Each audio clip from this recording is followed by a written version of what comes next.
The Dominion had ruled the Orion arm of the galaxy for 12,000 years.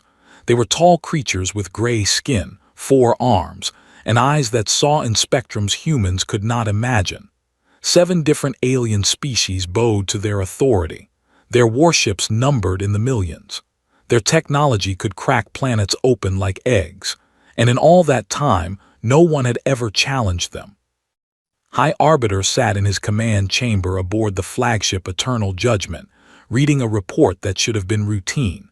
A new species had crawled out of some forgotten corner of space. They called themselves humans. They came from a small blue planet orbiting an ordinary yellow star.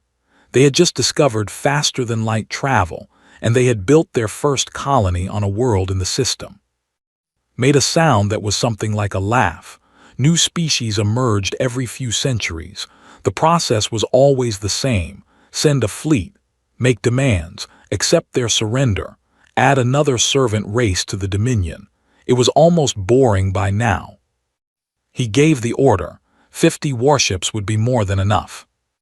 8 months later, those ships arrived at the human colony world. The humans had named it New Montana, after some region on there. It was a green planet with vast plains, tall mountains, and about 3,000 human colonists living in a single settlement near a river valley. They had come to mine rare minerals and build a new life far from their crowded Earth. Commander Jack watched the alien ships appear in orbit from the colony's small command center. He was 42 years old, with gray hair cut short and a face that looked like it had been carved from stone. Before becoming the colony's security chief, he had spent 20 years as a Marine on Earth. He had seen combat on 3 continents. He had buried friends. He had learned that the universe was not a kind place. But he had never seen anything like this. 50 ships, each one larger than anything humans had ever built, hanging in the sky like metal gods. Dr. Grace Miller stood beside him, her heart beating so fast she thought it might burst. She was the colony's, a scientist who had spent her entire career hoping that humanity was not alone in the universe. Now that hope had become reality, and she did not know whether to laugh or cry. The alien message came through on all frequencies. An officer appeared on the screen, speaking in a language that the colony's computers struggled to translate. The message was simple. The humans would surrender their colony and all its resources. They would accept rule. They would provide workers for Dominion mining operations. In return, they would be allowed to live. Jack looked at the faces around him. Miners, engineers, farmers, families who had traveled across the stars to build something new. He thought about his daughter back on Earth, about the world he had fought to protect, about every human who had ever refused to kneel. He pressed the communication button. His voice was calm. "This is Commander Jack, representing the colony of New Montana. We thank you for your visit, but we will not be surrendering today, or any day. We suggest you turn your ships around and go home." The translator must have worked because the alien officer's eyes widened. For a long moment there was silence. Then the spoke again, and this time his voice was cold. Humans had 1 hour to reconsider. After that, there would be consequences. Jack turned off the screen. Everyone get to the shelters, now. The colonists had prepared for emergencies. Cave systems in the mountains had been converted into bunkers. Food and water had been stockpiled. It was not much, but it was something. Jack helped organize the evacuation while Grace Miller gathered her research equipment and her samples. She kept looking at the sky, at those massive ships, and wondering if this was how humanity's first contact with alien life would end. The hour passed. They did not wait for a response. The first energy beam hit the center of the colony. The administration building vanished in a flash of light. The second beam struck the housing district. The third hit the school. Grace was running toward the mountain shelters when the blast wave knocked her off her feet. She hit the ground hard, her ears ringing, her vision blurred. Through the smoke and fire, she could see people screaming, running, falling. A child was crying somewhere nearby. A man was trying to drag a wounded woman toward safety. The sky was filled with fire. 200 people died in those first 5 minutes. Men, women, and children who had done nothing wrong except refuse to be slaves. The ships continued their bombardment for another hour, reducing the colony to rubble and ash. When they finally stopped, they sent landing craft down to the surface to claim their prize. But something unexpected happened. When the alien soldiers landed, they did not find broken survivors begging for mercy. They found empty streets and burning buildings. They found abandoned equipment and scattered supplies. And they found, written in the dirt where the main square used to be, a single message in human letters that their translators could read. "We'll be back." Jack had led almost 3,000 colonists into the mountains. They had lost their homes, their belongings, and 200 of their people. They had nothing but the clothes on their backs and whatever they had managed to grab during the evacuation. But they were alive, and they were angry. High Arbiter received the report 3 days later. The colony had been successfully. Human casualties were acceptable. There was some minor resistance in the mountains, but it would be dealt with soon. Another easy conquest for the Dominion. He filed the report and moved on to other matters. The humans were insignificant, a primitive species barely out of their own atmosphere. They would learn their place soon enough. What did not know, what he could not possibly understand, was that somewhere out in the black void of space, a message was already traveling toward Earth. A message that carried images of burning buildings and dead children. A message that would awaken something ancient and terrible in the human species. Humanity had spent its entire existence fighting the elements, fighting disease, fighting each other. They had survived ice ages and plagues and wars that killed millions. They had crawled out of caves and reached for the stars. And in all that time, they had learned one lesson above all others. When someone hurts your family, you do not negotiate. You do not forgive. You hit back so hard that no one ever dares to hurt them again. They had just killed 200 human beings. They had no idea what they had started. The message reached Earth 17 days after the attack.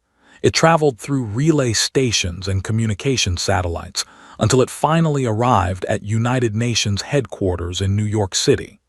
A young communications officer named Lisa Park was the first to see it. She watched the footage 3 times before she could bring herself to believe it was real.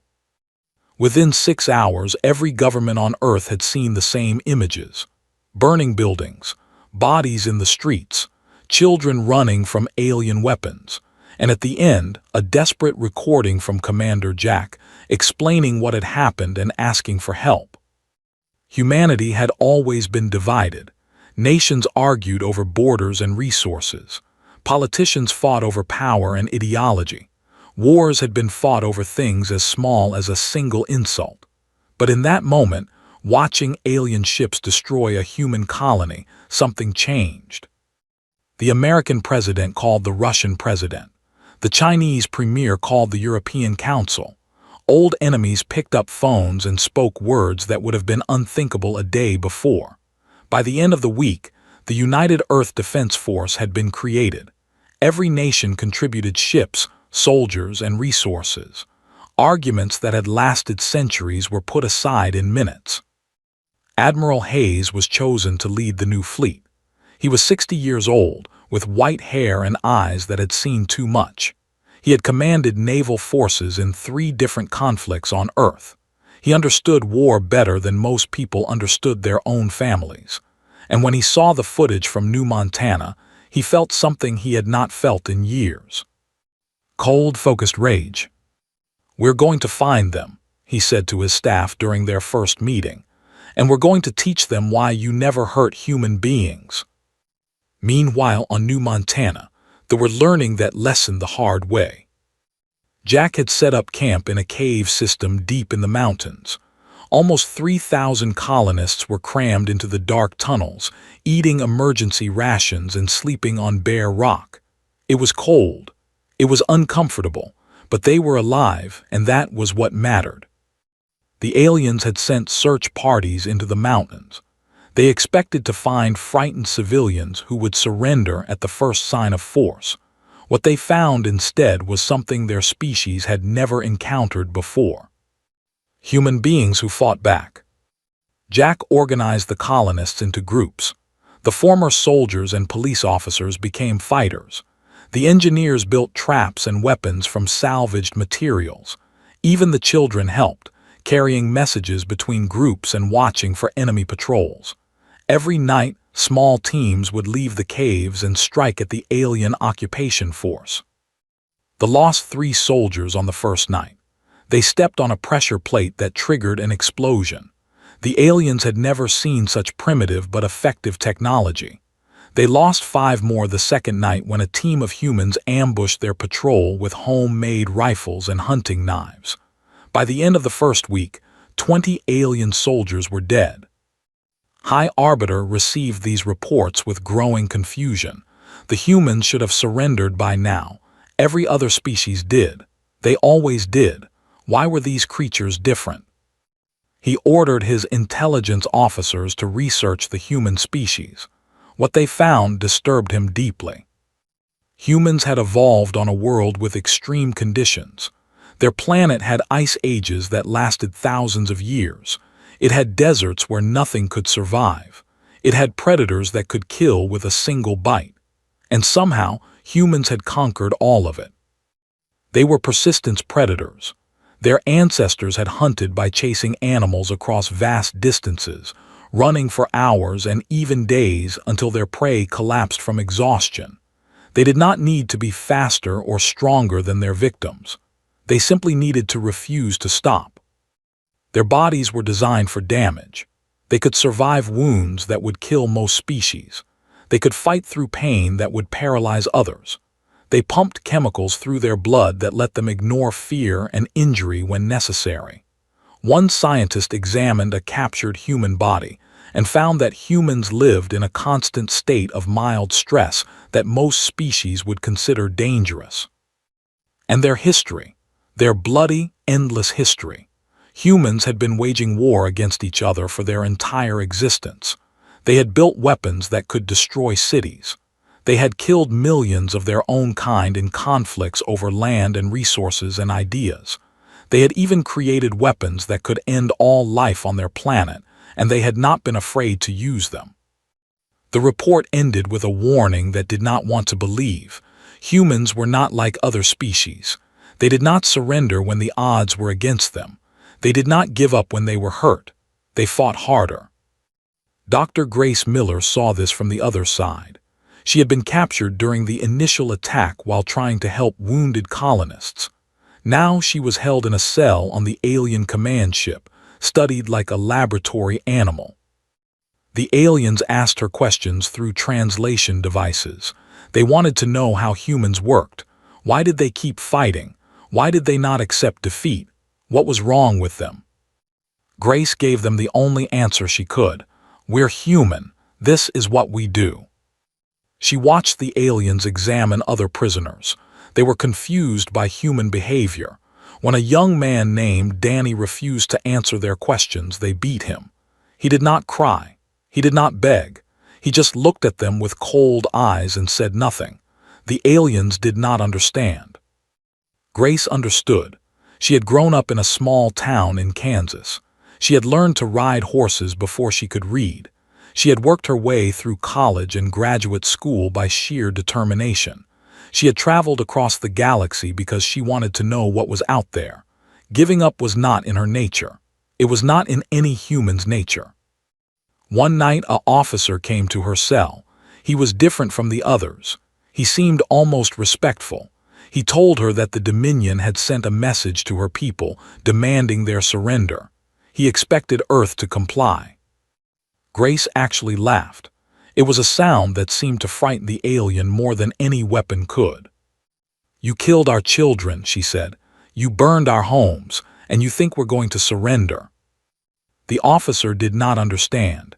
His species had always surrendered when faced with superior force. It was logical. It was sensible. Why die when you could live as a servant? Grace leaned forward. Her voice was quiet but hard as steel. "We have a saying on Earth, an eye for an eye. It means if you hurt us, we hurt you back. If you kill our people, we kill yours. And we don't stop until the debt is paid." She smiled. It was not a friendly smile. "You attacked the wrong species. And when our ships get here, you're going to understand exactly what that means." The officer left without another word. That night, he sent a private message to his family, telling them to prepare emergency supplies and identify escape routes from the. For the first time in 12,000 years, a soldier was afraid. 6 months passed. On New Montana, the occupation continued. They had rebuilt the colony as a military base, bringing in supplies and reinforcements from across the Dominion. They had hunted the human survivors through the mountains, killing some, capturing others, but never finding them all. Jack had lost count of how many nights he had spent in those cold caves. His beard had grown long and gray. His eyes had become hard as stone. But he had not given up. None of them had. They continued their attacks, striking at supply lines and patrol routes, making the aliens pay for every day they stayed on human soil. On the morning of the 6-month anniversary, something changed. A young woman named was on watch duty at the cave entrance when she saw it. A flash of light in the sky. Then another. Then dozens more. She grabbed her radio and shouted the words that Jack had been waiting to hear. "Commander, ships, human ships." 147 warships dropped out of hyperspace above New Montana. They were smaller than the vessels, rougher and less elegant. But they had been built in 6 months by a species that refused to wait. Every shipyard on Earth had worked day and night. Every factory had produced weapons and armor. Every nation had sent its best soldiers. Admiral Hayes stood on the bridge of the flagship Liberty, watching the alien fleet scramble into defensive formation. His face showed no emotion. His voice was calm when he gave the order. "All ships broadcast on all frequencies. Let them know we're here." The message went out across the system. It was short and simple. "This is Admiral Hayes of the United Earth Defense Force. We're here for our people. Surrender now or we will take them by force." The commander did not believe what he was seeing. His fleet outnumbered the humans 2-1. His ships were larger, more advanced, better armed. He had the advantage. He ordered his forces to attack. What followed was not a battle, it was a massacre. Human ships flew straight into the defensive lines. They took hits that would have sent any sane commander into retreat, but they did not retreat. They pushed forward, firing everything they had, accepting losses that they could not understand.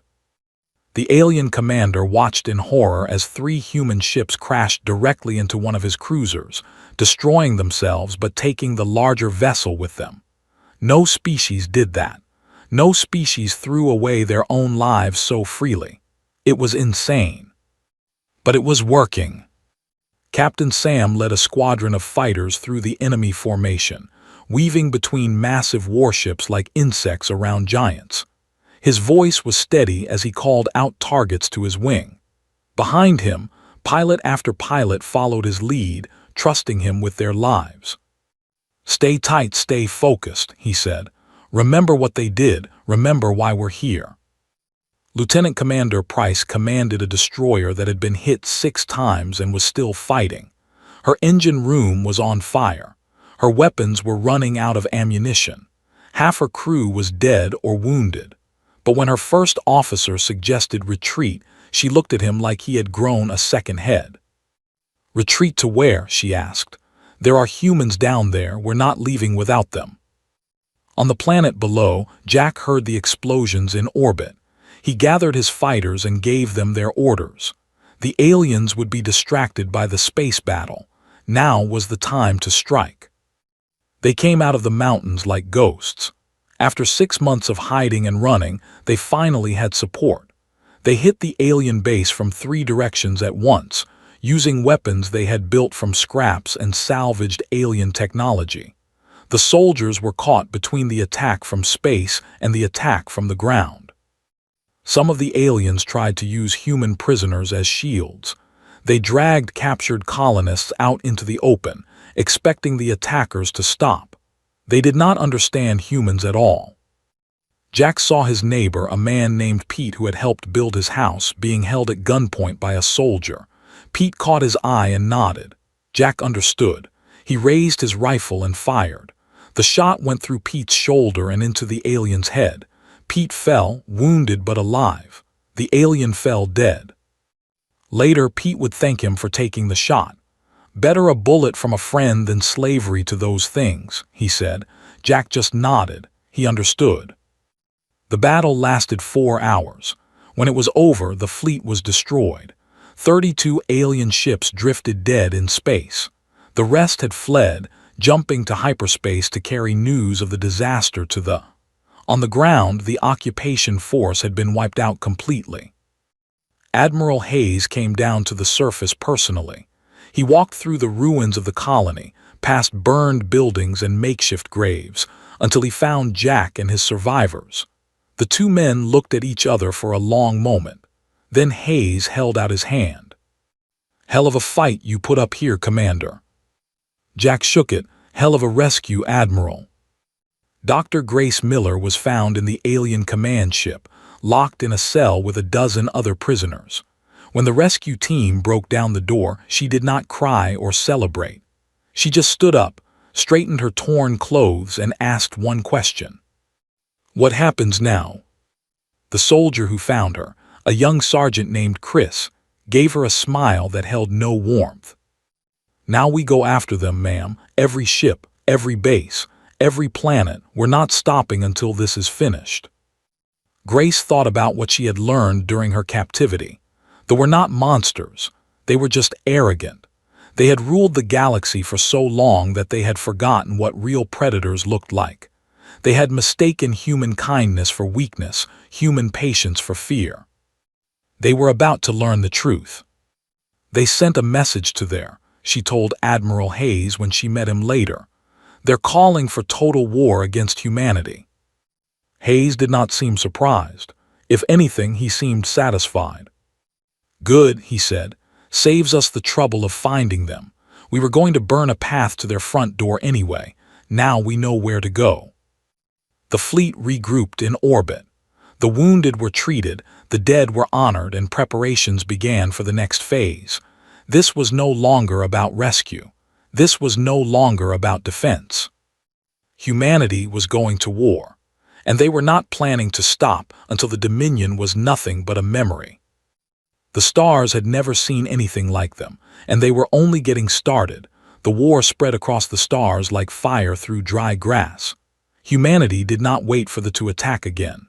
They struck first, fast, and without mercy. Every shipyard on Earth worked around the clock. Every month brought new warships into the fleet. Every soldier who volunteered was trained and deployed within weeks. Admiral Hayes coordinated the campaign from the command ship Liberty. His strategy was simple and brutal. Hit them everywhere. Hit them constantly. Never give them time to rest or regroup. Show them that distance meant nothing, that safety was an illusion, that humanity would follow them to the ends of the galaxy if necessary. Captain Sam led strike forces deep behind enemy lines. His squadron became famous for appearing where no one expected them. They destroyed supply convoys carrying food to colonies. They blew up fuel depots that powered their fleets. They struck communication stations that linked the Dominion together. Every mission was dangerous. Every mission cost lives, but never asked his people to do anything he would not do himself. His pilots followed him into impossible situations because they trusted him completely. When his ship was damaged during a raid on a weapons factory, he flew it directly into the facility's reactor core rather than be captured. His crew ejected at the last moment and was picked up by rescue ships. The explosion destroyed the entire factory and everything within 10 kilometers. Survived. 3 days later, he was back in a new ship leading another raid. Lieutenant Commander Price became a legend at the Battle of Station, a strategic outpost that controlled 3 major hyperspace routes. The station was defended by 2,000 alien soldiers. Price arrived with 40 Marines and orders to hold the station until reinforcements came. The reinforcements were delayed by a week. For 9 days, Price and her Marines fought room by room, corridor by corridor, through that massive station. They set traps with their own equipment. They built barricades from alien furniture.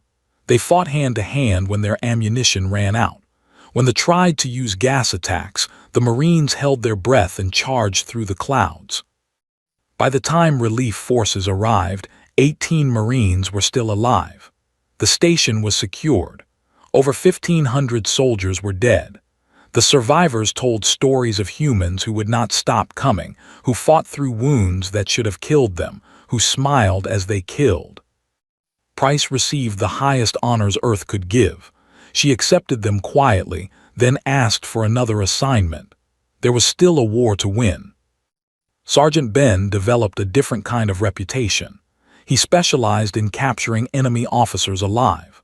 Other soldiers preferred quick kills, believed that information was more valuable than revenge.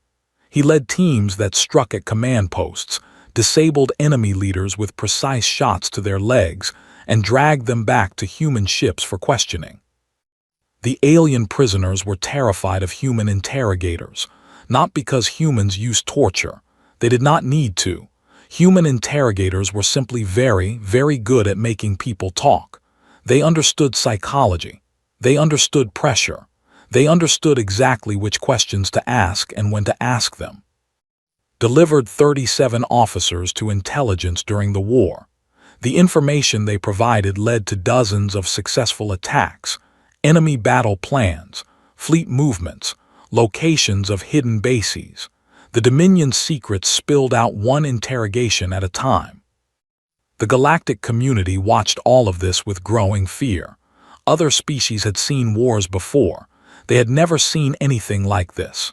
Humans did not fight for territory or resources or even revenge.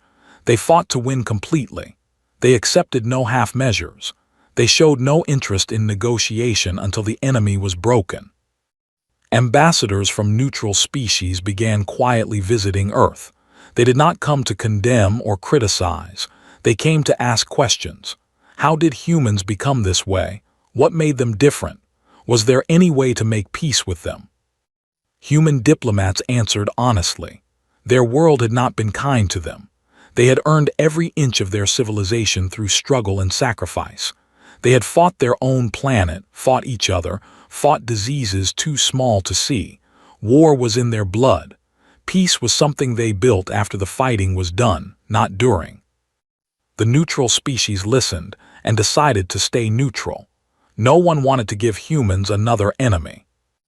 High Arbiter watched his dominion crumble. 12,000 years of empire falling apart in months. His fleets were being destroyed faster than they could be rebuilt. His colonies were revolting, sensing weakness in their masters. His own council had split into factions, arguing about how to stop the human advance. Some wanted to use forbidden weapons. The Dominion had planet-killing devices stored in secret locations, weapons so terrible that they had not been used in 10,000 years. But the Council hesitated. If they used such weapons against humanity, what would the humans do in response? Finally made the decision himself. He ordered the release of a bioweapon, a virus designed to target human DNA and kill every human being it touched. The weapon was delivered secretly to a human supply station. Within days, thousands of soldiers were infected. For 3 weeks it seemed like the weapon might work.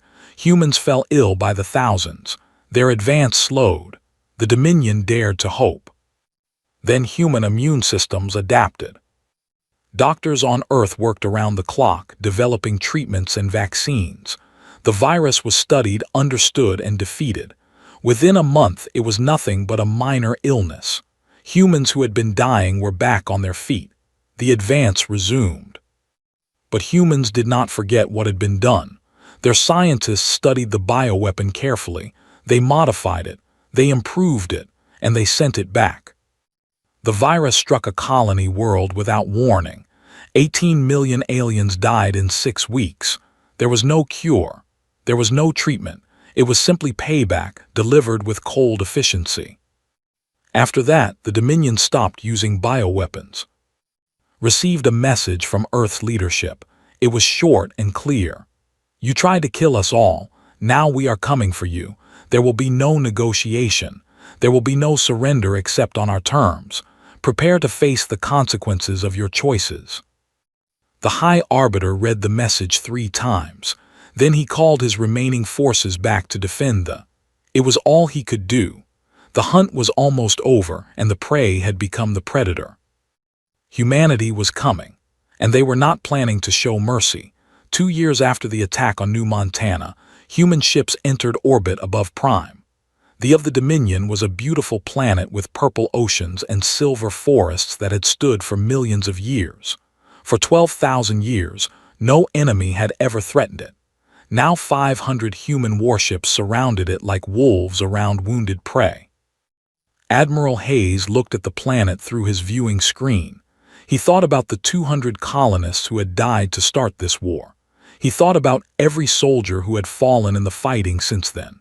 He thought about the bioweapon that had tried to kill his entire species, and he felt no pity for what was about to happen. But he was not a monster. He was a human being, and human beings believed in giving enemies a choice. "Open communications," he said. "Let them know we're here." The message went out across all frequencies. Admiral Hayes spoke slowly and clearly, knowing that translators would carry his words to billions of citizens. "This is Admiral Hayes of the United Earth Defense Force. 2 years ago, your government attacked a peaceful human colony. You killed 200 innocent people. When we defended ourselves, you tried to destroy our entire species with biological weapons. You failed." He paused, letting the words sink in. "We are not here to destroy you. We are here to end this war. These are our terms. The Dominion will be dissolved. All conquered species will be freed. Your military will be reduced to defense forces only. You will pay reparations to every species you have harmed, including humanity. You will surrender all leaders responsible for the attacks on human beings." Another pause. "You have 6 hours to accept these terms. If you refuse, we will begin landing ground forces. Your cities will fall one by one. Your people will suffer in ways you cannot imagine. We do not want this, but we will do it if necessary. The choice is yours." He ended the transmission and sat back to wait. On the planet below, chaos reigned. The High Council was meeting in emergency session, but half the members were already fleeing the capital. The fleet that was supposed to protect the had been destroyed in small pieces across the galaxy. The population was terrified, watching human ships hanging in their sky like a death sentence waiting to be delivered. High Arbiter sat alone in his chamber. He had ruled the Dominion for 30 years. He had commanded fleets that conquered solar systems. He had believed that his species was the greatest power in the galaxy. Now he understood how wrong he had been. His aide entered with a report. "The vassal species are revolting on 12 worlds. Our colonies in the outer sectors are declaring independence. 3 council members have fled. The military is requesting permission to surrender." Closed his eyes. "What have we done?" he whispered. "What have we awakened?" The answer came not from his aide but from his own memory. He remembered the reports about human nature, the persistence, the rage, the refusal to surrender or forget. He had read those reports and dismissed them as exaggeration. No species could really be that dangerous. He had been so very wrong. "Send the surrender," he said finally. "Accept all their terms." The message went out 4 hours before the deadline. The war was over. Human troops landed on Prime the next day, not to conquer but to oversee the transition. They were professional and disciplined, following orders exactly. They did not loot or destroy. They simply made sure that the Dominion kept its promises. The victory celebrations on Earth lasted for weeks. Humanity had won its first interstellar war against an enemy that had ruled the galaxy for. It seemed impossible. It was a miracle. It was proof that nothing could stop human beings when they set their minds to something. Jack returned to New Montana as planetary governor. The colony was rebuilt bigger and stronger than before. New settlers arrived from Earth, eager to build lives on the world that had become famous across the galaxy. A memorial was constructed in the center of the new city, honoring the 200 who had died in the first attack. The inscription was simple: "They thought we were prey." Dr. Grace Miller became the most famous in human history. Her research on alien psychology helped humanity understand the species they would now be dealing with as equals. She wrote books and gave lectures, but she always came back to the same point. Aliens were not so different from humans. They had the same hopes and fears. They simply needed to learn that humanity was not an enemy to be conquered, but a neighbor to be respected. Captain Sam retired from active service but continued to train new pilots. His methods were harsh and demanding, but every graduate thanked him. The skills he taught saved lives. Lieutenant Commander Price took command of a new defense station at the edge of human space. She never talked about the Battle of Station. When asked about her medals, she just shrugged and said she had been doing her job. Sergeant Ben joined the new diplomatic corps. His experience with alien prisoners made him valuable in negotiations. He found that he preferred making peace to making war, though he never forgot how to do both. Admiral Hayes was offered every honor humanity could give. He accepted none of them. He said the honor belonged to the people who had died, not to those who survived. He retired to a small house by the ocean and spent his days fishing and watching the waves. 1 year after the war ended, a delegation of alien ambassadors arrived on Earth. They represented 12 different species, including several that had been conquered by the long ago. They came to establish diplomatic relations with humanity, to join the new galactic order that was emerging from the ashes of the Dominion. The lead ambassador was a being named, or a tall creature with blue skin and 6 eyes. He had studied humans for months, trying to understand them. He had watched recordings of human battles. He had read human history. He had examined human art and music and literature. And still, he did not fully understand. As he walked through the streets of New York City, surrounded by human crowds, he saw something that finally made him comprehend. Children were playing in a park. They were running and laughing and pretending to fight with toy weapons. Their parents watched nearby, smiling. Or realized the truth. War was not something humans did reluctantly. It was built into them from childhood. They practiced it for fun. They celebrated it in their stories. They honored it in their monuments. But they did not do it because they hated others. They did it because they loved their own. Humans fought for their families, for their homes, for each other, and they would never ever stop. He turned to his aide and spoke quietly in his own language. Remember what they are, never forget it. Never give them a reason to remember what they can become. Treat them with respect. Treat them as equals, because if we do not. He did not finish the sentence. He did not need to. The aide nodded and made a note. The warning would be added to every diplomatic file, every training manual, every piece of official communication. It would be passed down through generations. It would become the first rule of dealing with the human species. Be kind to them, be honest with them, be fair with them. And never, ever make them angry. Because humans were a friendly species, they smiled easily. They laughed often. They built beautiful things and dreamed of better worlds. But underneath that kindness was something ancient and terrible, something that had survived ice ages and plagues and wars without end, something that would burn the galaxy down before it let its children be hurt. They had learned this lesson the hard way. The rest of the galaxy would not make the same mistake.